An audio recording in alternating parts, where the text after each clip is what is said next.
All right, I'm here with TriMaster on day one of MLG Dallas. It's pretty warm outside. I just saw you. Did you just arrive? Yeah, we came in maybe like an hour ago, less than. I just came over here from the hotel after I got settled in. And you were in Korea for a while, and then you came back, and you're at the Complexity House now. How's that been going? It's good. I mean, it's a lot better than just practicing by yourself.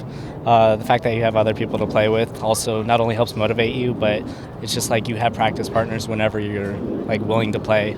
So it's a pretty good environment, I think. And does Scott, your manager, live with you guys? Yeah, Scott right now lives with us. He's planning to move back home soon, though, so that's going to change him a little bit. Yeah. So how is the environment, I guess, the practice environment different than with a manager there than in Korea? I mean, Korea, you still had a living coach. Or at least from my experience, they still had a living coach.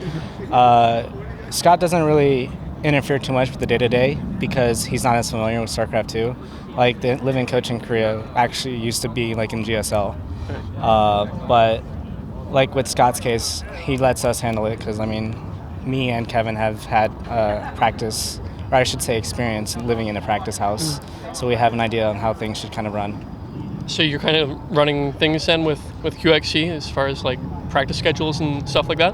Pretty much. QXC does most of the, I guess you can say, the organizing for the practice schedule. He's the one that, like, because we have a lack of, like, we don't have any Pro Toss players in the house. We only have one. Sure. So we actually bring in people from the outside. If anyone's interested, and QXC is the one that usually reaches out and asks if people are interested.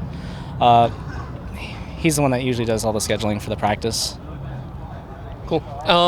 So this event is, pretty packed right now. It's a smaller venue, but there's a ton of Halo players and a ton of League players, and there's been a lot of talk in the StarCraft community about the game dying and stuff like that. Do you have any opinions on all that drama and all that talk?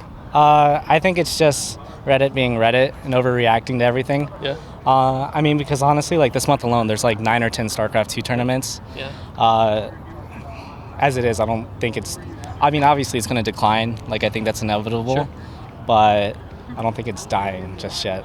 Yeah. And this event specifically, we've got a bunch of players from Kespa, Flash, Soul Keys here. Do you have any predictions for those guys? And I don't know. It's just one of those things. Like, you don't really know how the Kespa players do because they still treat it kind of like Brood War, where they don't like publicly release replays and stuff like that. Sure. They try to keep it in house, or they practice like on Smurf accounts. So it's kind of hard to tell outside of their performance in like OSL and GSL. Mm-hmm. Like Rain, I know for instance, is a very heavy favorite, even though he's fighting from like round 1 open bracket. Sure. But I mean, other than like people who have already proven themselves, you really can't count any of those players out because they all have experience, like playing in best of 3s, best of 5s, like tournament settings. Like Flash, for instance. I mean, come on, he's like won so many tournaments. So things like that you have to also take into account. And while I think it'll be surprising for some people if like Flash wins the whole thing, considering his results in StarCraft 2 haven't been that big. Mm-hmm. Personally, myself, I won't find it as surprising just because he has that experience. Yeah, I don't think it's too surprising if he does really well because a lot of their mechanics carry over. Yeah. And the mindset and the training mindset carries over. Do you find it's becoming harder with all these Kespa players coming in and just Koreans in general getting better to remain competitive in the scene in tournaments and events like this? Oh, definitely. I mean, it seems like every MLG gets harder and harder, not only just in the pool play but also in the open bracket. Uh-huh. I mean, like last time we had like MKP, who else? I think Lenog, ASD, like climbed through the open bracket. This time we have Rain, Sure. Gonzi, my teammates going through it. There's a few others I can't remember, but I mean, it'll be pretty impressive, I think, if I make it through the open bracket again this time.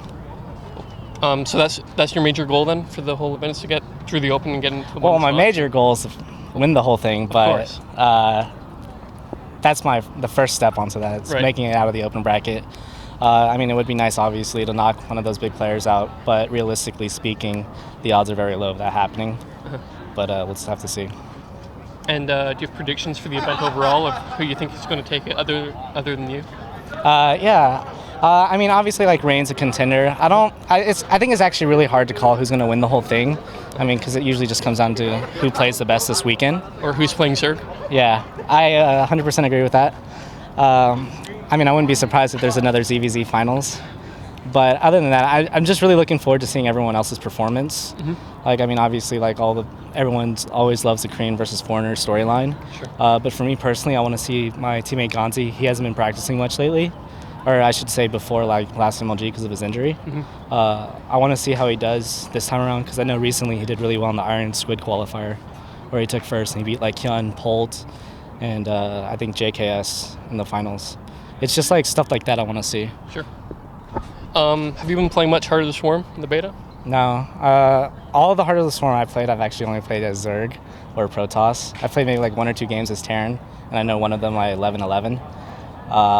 But other than that, I'm not too interested in playing it because all the tournaments are still Wings of Liberty, and I still want to compete. Like I'm still really competitive. I just feel like there's no point playing a game that's not even out of beta yet. I mean, considering the changes they've been doing, like they still remove units, change everything totally around. So you don't think it's worth like even getting interest in the units in that? Yeah, maybe if they come closer, if like they actually set a release date. But as it is, like things are changing a little too much for it to actually have any kind of stable metagame or anything, which I think will be pretty much the only advantage that you would get from playing in Heart of the Storm now. Cool. So we'll let you go back and warm up. The open bracket starts in a few hours. Do you want to do your sponsor shoutouts and stuff like that? Oh yes, I would. I'd like to thank Gamma Gamers for sponsoring the house we live in right now. But other than that, of course, Creative, Sound Blaster, Origin, PNY, as well as QPad. And I mean, of course, Team Complexity for flying me out and giving me the opportunity to play. And your Twitter? Complexity Try. Follow me, please. Follow him on Twitter. Cool. Thanks very much, and we'll see you inside. Yeah.